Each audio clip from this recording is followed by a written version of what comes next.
आप देख रहे हैं बियानी टीवी, बात में दम है। Hello friends, I Bhavna Chaudhary along with Professor Sanjay Biani sir welcomes you on the Counselor Show. Namaskar sir.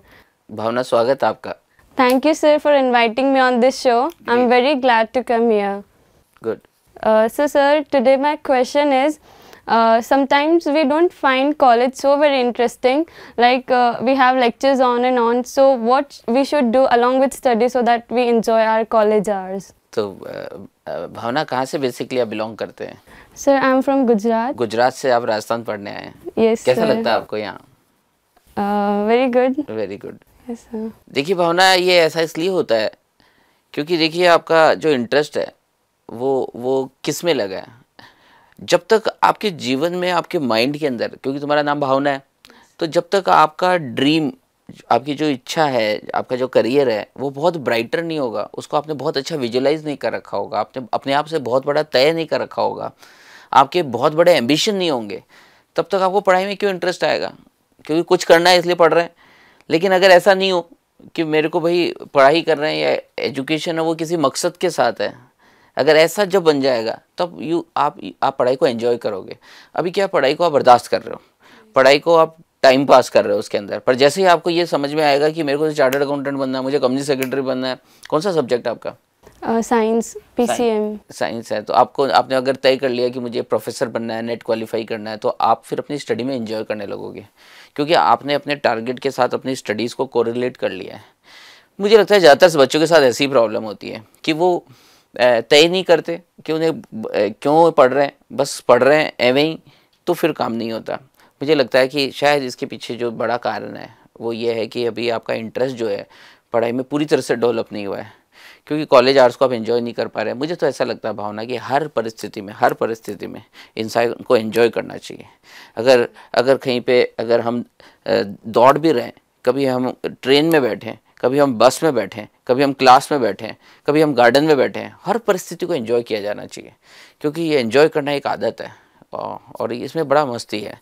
पर हमारे हर परिस्थिति में अगर दूसरी स्थिति को सोचते रहें कि जब हम पढ़ रहे हो तो हम पिकनिक पे क्यों नहीं गए, हम पिकनिक गए तो हमारी पढ़ाई छूट रही है, या नहीं, हर उस परिस्थिति को मैं पूरी तरह से इन्वॉल्व होना चाहिए। मुझे लगता है इस तरह से हम काम बहुत अच्छा कर सकते हैं।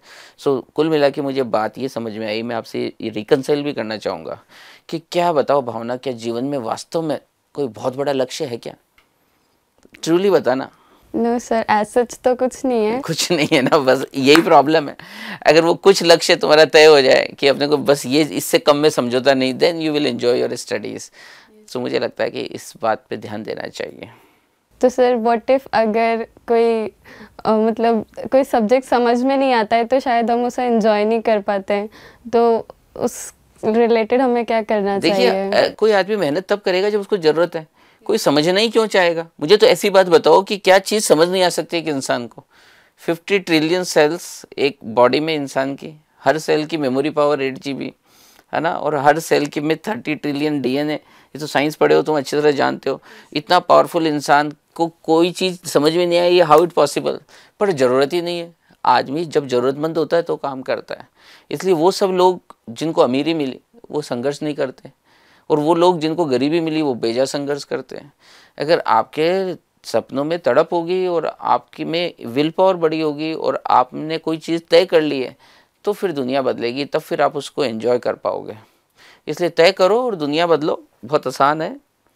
तो अभी आपको यही कहना है, आपने इस बात को एक्सेप्ट किया कि अभी बहुत बड़ा ड्रीम नहीं बनाया। हम चाहेंगे भावना पढ़ाई को एवं ही ना ले, बल्कि मैं चाहूँगा कि एक बहुत बड़ा अपना लाइफ का मिशन बनाएं और उसको आप डिफाइन करें। This is right time. पहले छोटे बच्चे थे तब तो ऐसा चलता, अब ठीक है, now you are in a college.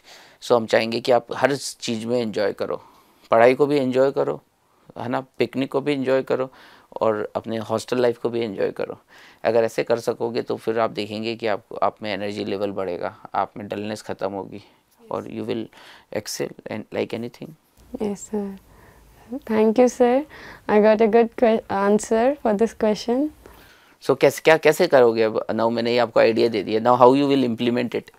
Sir, as such, I don't have any problems regarding to studies, but I'll create more interest. How you will create interest?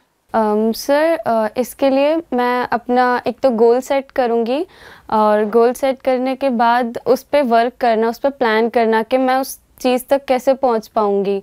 तो I will work hard for it. Bhavna ये क्या visualisation की दुनिया है। कोई भी past या कोई भी फ्यूचर हम लैंग्वेज में क्रिएट नहीं करते, इमेजिनेशन में क्रिएट करते हैं।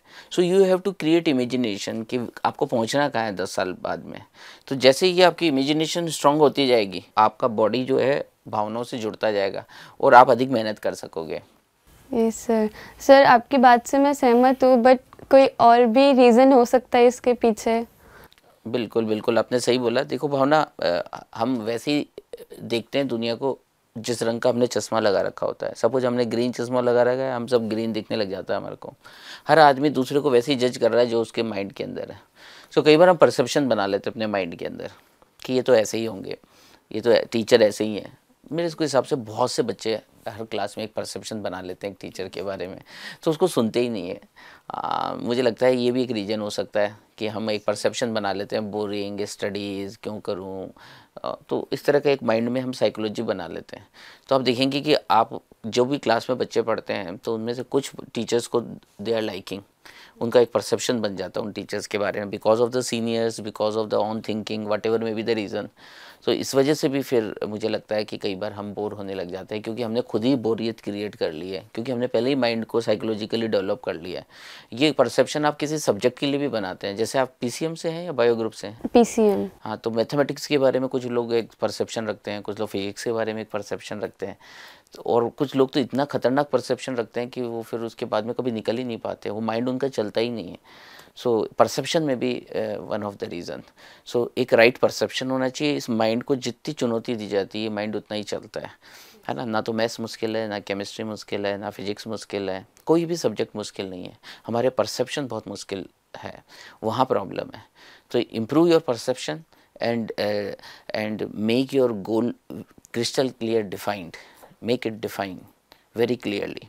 सो अगर आपके ऑब्जेक्टिव और उस ऑब्जेक्टिव को अचीव करने के लिए टारगेट्स अगर होंगे, तो मैं आपको एक और सलाह दूंगा कि आप ऐसा करिएगा, आज अपनी एडवांस मार्कशीट बना लीजिए कि मुझे उस बड़े ऑब्जेक्ट को अचीव करने के लिए इस साल का मेरा ये टारगेट है। सब्जेक्ट वाइज टारगेट तय कर लीजिए और उसको माइंड को अच्छे से दिखा दीजिए विजुअलाइजेशन करके। उसके बाद आप देखेंगे you will find your self in A more energy, you will feel power, है ना। और आपका जो आलस है, नींद है, जो वो ख़त्म हो जाएगा। करके देखिए। Yes sure sir. So thank you sir. I got a good answer for this question. I'll work hard on it. And thank you again. Good. Bhavna, your name is very powerful. अगर आपने अपने गोल, अपने ऑब्जेक्टिव को अगर भावनाओं से जोड़ लिया, तो वास्तव में आप बहुत बड़ा काम कर सकते हैं। जाते जाते फिर उन सभी जो व्यूअर्स हैं उनको बताना चाहेंगे कि अपने जीवन में निश्चित गोल को बनाए रखिए और किसी भी परसेप्शन को मत लीजिए। हर चीज़ को जीरो से सोचना चालू करिए, इंडिपेंडेंट व्यू पॉइंट रखिए और हर समय एंजॉय करने की आदत बनाइए। इसी आशा और विश्वास के साथ द काउंसलर शो में आप इस तरह से जुड़े रहेंगे, सवाल करते रहेंगे और लाइक और सब्सक्राइब करते रहेंगे, और बेल आइकन को भी हम ज़रूर से आप लाइक करिएगा, उस पर टिक लगाइएगा, क्योंकि हम चाहेंगे कि इस तरह की बातें जो स्टूडेंट लाइफ से रिलेटेड है, जो आपकी अपनी प्रॉब्लम है, उस पर हम जब भी वीडियो अपलोड करें वो आप तक पहुँचे। इसी आशा और विश्वास के साथ कि इसी तरह से आप एंजॉय करते रहेंगे, बढ़ते रहेंगे, पढ़ते रहेंगे। मेरी दिल से आप सब लोगों के लिए शुभकामनाएं और दुआएं। Thank you so much.